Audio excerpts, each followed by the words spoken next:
Imaginez un pouvoir invisible, plus ancien que la Terre elle-même. Une énergie qui traverse l'univers, façonnant les étoiles, réchauffant la Terre et influençant nos vies de manière inimaginable. Ce pouvoir, la radioactivité. Et si on vous disait qu'elle est à la fois notre plus grand allié et notre plus grand danger? Découvrons ensemble l'histoire fascinante de ce phénomène qui défie notre compréhension. Bienvenue chez Innov Science. Je suis Claire et aujourd'hui, nous allons plonger au cœur de la matière pour comprendre ce phénomène aussi mystérieux qu'essentiel, la radioactivité. Alors, attachez vos ceintures, car ce voyage promet d'être explosif. Partout autour de nous, des éléments instables libèrent de l'énergie. C'est ce qu'on appelle la radioactivité. Et elle n'est pas seulement naturelle, elle est omniprésente, dans le sol, l'air et même dans votre corps. Il existe 3 principaux types de désintégration radioactive, alpha, bêta et gamma. Mais qu'est-ce qui les différencie et comment ces rayonnements interagissent-ils avec leur environnement? Décryptons-les. La désintégration alpha se produit lorsque des noyaux lourds, comme l'uranium-238, éjectent une particule composée de 2 protons et 2 neutrons.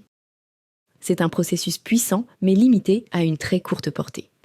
La désintégration bêta se divise en 2 types. Bêta-, où un neutron se transforme en proton en éjectant un électron. Et bêta+, où un proton devient neutron, libérant un positron. Le rayonnement gamma, lui, est une onde électromagnétique de haute énergie. Il est émis lorsque le noyau se stabilise après une désintégration. Ce type de rayonnement est capable de traverser plusieurs couches de matière. La radioactivité n'est pas seulement un phénomène naturel. L'homme a appris à la maîtriser.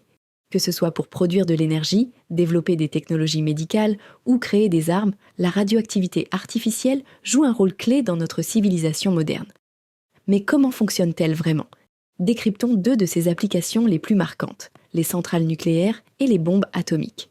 Pour comprendre comment une centrale nucléaire produit de l'énergie, il faut d'abord explorer un processus fondamental, la fission nucléaire.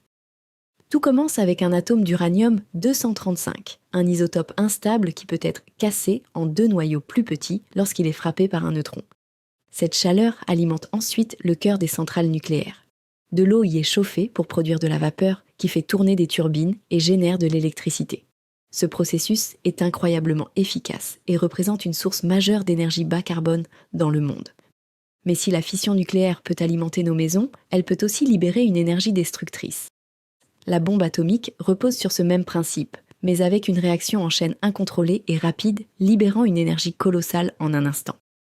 Le premier usage de cette technologie remonte à 1945, lors de la Seconde Guerre mondiale. Les bombes larguées sur Hiroshima et Nagasaki ont marqué l'histoire, révélant à la fois le pouvoir immense et le danger de la maîtrise de la fission nucléaire.